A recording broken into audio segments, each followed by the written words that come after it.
बिस्मिल्लाहिर्रहमानिर्रहीम। अस्सलामुअलैकुम बच्चों, क्या हाल चाल आप लोगों के? ठीक ठाक हैं? अपने वालिदैन का ख्याल रख रहे हैं ना? चले हम शुरू करते हैं क्वेश्चन नंबर 7 एक्सरसाइज नंबर 22.1 का। तो इसमें क्या कहता है? इसमें कहता है कि आपको ये डाटा दिया गया है।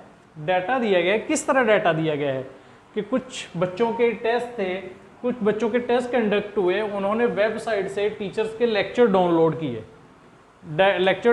किए, फिर उसके बाद उन्होंने क्या किया कि उनका रिजल्ट, फिर उन्होंने डाउनलोड किए जब, तो उसके बाद उनका रिजल्ट क्या आया?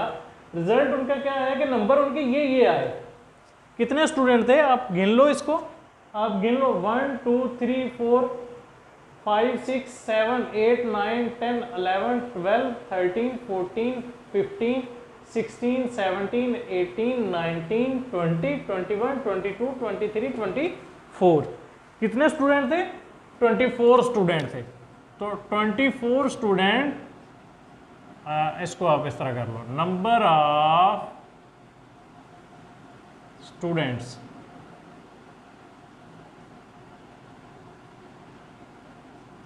n से रिप्रेजेंट किया जाता है और 24 है। ठीक है, 24 स्टूडेंट थे जिनके रिजल्ट ये आए, जिनके रिजल्ट ये आए। तो अब रिजल्ट उनके क्या क्या आए हैं? ये वाले रिजल्ट हैं। जैसे कि ये देखो, before noted for a day before test and result were, result ये आए हैं। ठीक है, तो अब रिजल्ट के अंदर हमने 24 स्टूडेंट के हमारे पास रिजल्ट आए हैं, तो हमने इनको क्या करना है? Classified data into a discrete frequency table. Frequency table के अंदर हमने इसको सिंप्लीफाई करना है, बनाना है। डिस्क्रीट फ्रीक्वेंसी टेबल हम किस तरह बनाते हैं? फ्रीक्वेंसी टेबल हम इस तरह बनाते हैं कि ये हमारे पास एक चार्ट टाइप बना दिया जाता है।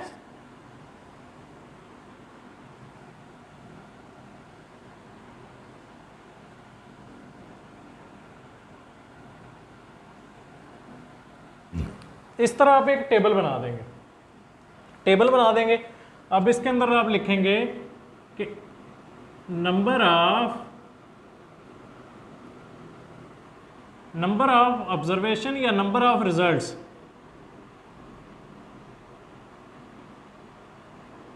कुछ भी लिख सकते हैं आप। नंबर ऑफ रिजल्ट लिख सकते हैं, नंबर ऑफ ऑब्जर्वेशन लिख सकते हैं, नंबर ऑफ लेक्चर लिख सकते हैं, लेकिन नंबर ऑफ रिजल्ट लिख सकते हैं या नंबर ऑफ ऑब्जर्वेशन लिख सकते हैं। ठीक है, इन चीज़ों का ख्याल रखिएगा। अच्छा, उसके बाद फिर आएगा दूसरा पॉइंट टैली, फिर तीसरा पॉइंट क्या आएगा? फ्रीक्वेंसी। इसको F से रिप्रेजेंट किया जाता है। ठीक है, अच्छा, अब हमने क्या करना है? इस टेबल के अंदर लिखना क्या है? आप पूछोगे सर इस टेबल के अंदर लिखना क्या है? टेबल तो हमने बना लिया, अब इसके अंदर लिखना यह है कि आपने देखना है कि इस पूरी लाइन के अंदर, इस डाटा के अंदर सबसे छोटी वैल्यू कौन सी है? सबसे छोटी वैल्यू कौन सी है? सबसे छोटी वैल्यू आपकी है 0। आपने क्या किया? 0 लिख दिया। 0 के बाद उसके बाद आपकी बड़ी वैल्यू, मैक्सिमम वैल्यू, सबसे पहले आपने क्या किया? मिनिमम वैल्यू निकाली। और सबसे बड़ी वैल्यू कौन सी है? सबसे बड़ी वैल्यू आपके पास 4 है। ठीक है, तो अब आपने क्या करना है? अब आपने करना है 0 से लेके 4 तक नंबर तरतीब से आपने लिख देने हैं।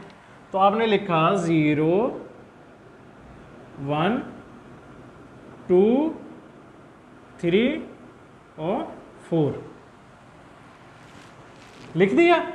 जब आपने 0 1 2 3 4 लिख दिया, तो आप ऊपर ये भी लिख दें, डिस्क्रीट फ्रीक्वेंसी टेबल। ये मैं लिखना भूल गया था। ठीक है, डिस्क्रीट फ्रीक्वेंसी टेबल आप बना रहे हैं। अच्छा, उसके बाद 0 1 2 सबसे छोटी वैल्यू और सबसे बड़ी वैल्यू, और बीच में लगातार हमने कंटिन्यूस दूसरी वैल्यू लिखनी। ठीक है, अब हमने क्या करना है? अब हमने ये करना है कि इसको टैली करना है। टैली हमने किस तरह करना है कि इनको देखना है कि 0 इस टेबल के अंदर कितनी दफा आ रहा है।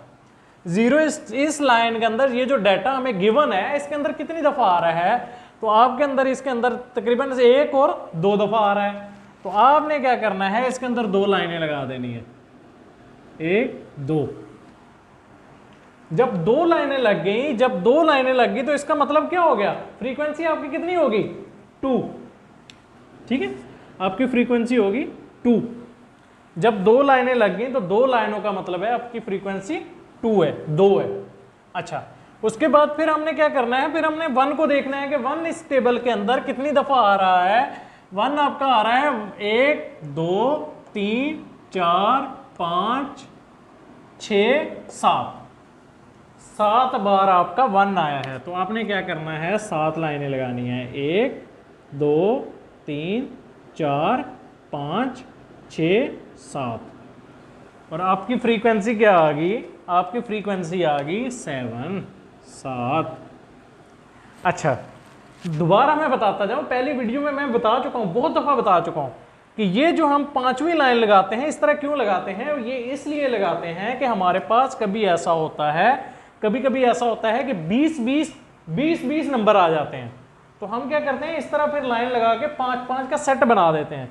5-5 का सेट इसलिए बनाया जाता है ताकि गलती का चांस बिल्कुल कम रहे। तो अगर आप 7 लाइनें लगाओगे तो 7 को गिनोगे, एक को करके गिनोगे। जब आपने इस तरह सेट बना दिया, तभी आप क्या करोगे, आप कहोगे यार ये तो 5 का सेट है, 5 हो गए 6 7 हो गए, टाइम आपका ज़ाया नहीं होगा, मिनटों में ये करके आगे लिख देंगे 7 हो गए। ठीक है, ये इसका लॉजिक है बस, और बाकी कोई नहीं है ऐसा कोई भी। तो ये सिर्फ एक है कि अपनी गलती को, एरर को बिल्कुल ही कम करने के लिए हम इस तरह की चीज़ें, ये चीज़ करते हैं स्टैटिस्टिक के अंदर। ठीक है, अच्छा, उसके बाद फिर हम चलते हैं 2 की तरफ। अब 2 देखते हैं कि इसके अंदर कितनी बार आया है। 2 आया है 1 2 3 4 5 6, 6 बार 2 आया इसमें। तो हमने क्या किया, 6 लाइनें लगा दी, 1 2 3 4 5 6। ठीक है, तो हमने क्या किया, 6 फ्रीक्वेंसी होगी इसकी। उम्मीद है कि आप लोगों को समझ आ रही होगी। बहुत सिंपल टेबल है, बहुत ही सिंपल टेबल है। अच्छा, फिर हमने क्या करना है, अभी हमने 3 को देखना है कि 3 इसमें कितनी बार आ रहा है। तो 3 को अभी तक काउंट करते हैं, 1 2 3 4 5 6, 6 बार 3 आया। तो हमने क्या किया, इसकी 6 लाइनें फिर लगा दी, 1 2 3 4 5 6। तो जब 6 लाइनें लग गई तो इसका मतलब ये भी फ्रीक्वेंसी आपकी होगी 6। उसके बाद फिर हम करते हैं, इसको 4 को काउंट करते हैं, 4 कितनी बार आया, 4 आपका आया 1 2 3, 3 बार आपका 4 आया। तो हमने क्या किया, 3 लाइनें लगाई, 1 2 3, 3 लाइनें लगाने के बाद हमने इसको 3 लिख दिया फ्रीक्वेंसी आपके। ये आपका बन गया टेबल, ये आपका बन गया टेबल।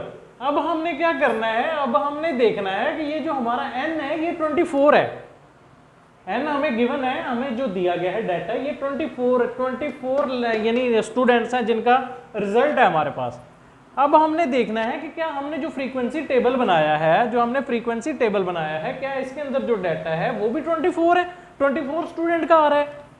तो अगर वो 24 स्टूडेंट का आ जाए तो इसका मतलब आपने टेबल सही बनाया है। तो अगर 24 का नहीं आता, अगर 24 नहीं आता तो फिर इसका मतलब आपने कहीं ना कहीं कोई गलती की है।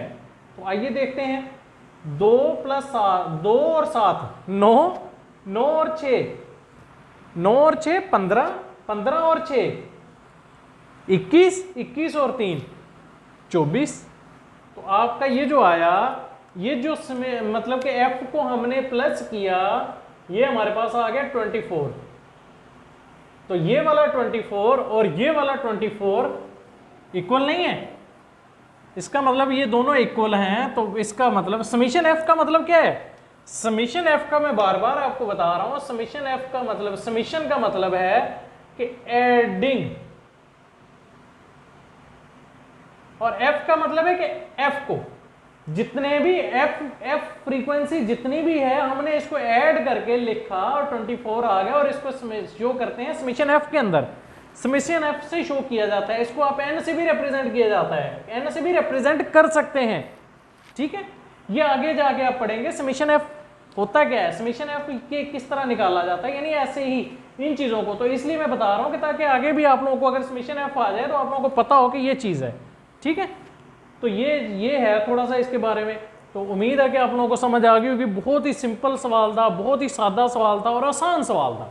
सिर्फ आपने क्या करना है, थोड़ी सी तवज्जो देनी है, कोई इतना मुश्किल नहीं है। सिर्फ ये टैली करने में आपने गलती नहीं करनी, या आप ये टेबल बना लिया, उसके बाद ये लिखने में, ये टेबल बनाने में आपने गलती नहीं करनी। आप बहुत सिंपल सवाल है ये, सिर्फ इतना सा सवाल है, इतना सा आपने टेबल बनाना होता है। ये शॉर्ट क्वेश्चन में आता है अक्सर औकात, या कभी कभी मल्टीपल चॉइस में आ जाता है कि ये आपको डाटा दे दिया जाता है और बताओ कि इनकी क्या नाम है, नंबर ऑफ ऑब्जर्वेशन कितनी है, नंबर ऑफ स्टूडेंट्स कितने हैं। तो ये थोड़ा सा शॉर्ट क्वेश्चन में भी आता है और MCQs में भी आता है। MCQs में कह रहा हूँ या खाली जगह में आ जाएगा, MCQs में आ जाएगा, इस तरह की चीज़ें आती हैं, तो इसका ख्याल रखिएगा। तो मेरा वही पुराना मैसेज, अपने वालिदैन का ख्याल रखें, उनकी बहुत ज़्यादा केयर करें और मुझे दीजिएगा इजाज़त। मेरे चैनल को लाइक कीजिए, सब्सक्राइब कीजिए और शेयर कीजिए ताकि दूसरे लोग भी इससे इस्तेफ़ादा हासिल करें। और नेक्स्ट वीडियो के साथ दोबारा हाज़िर होंगे। अस्सलामु अलैकुम वरहमतुल्लाहि वबरकातुहू।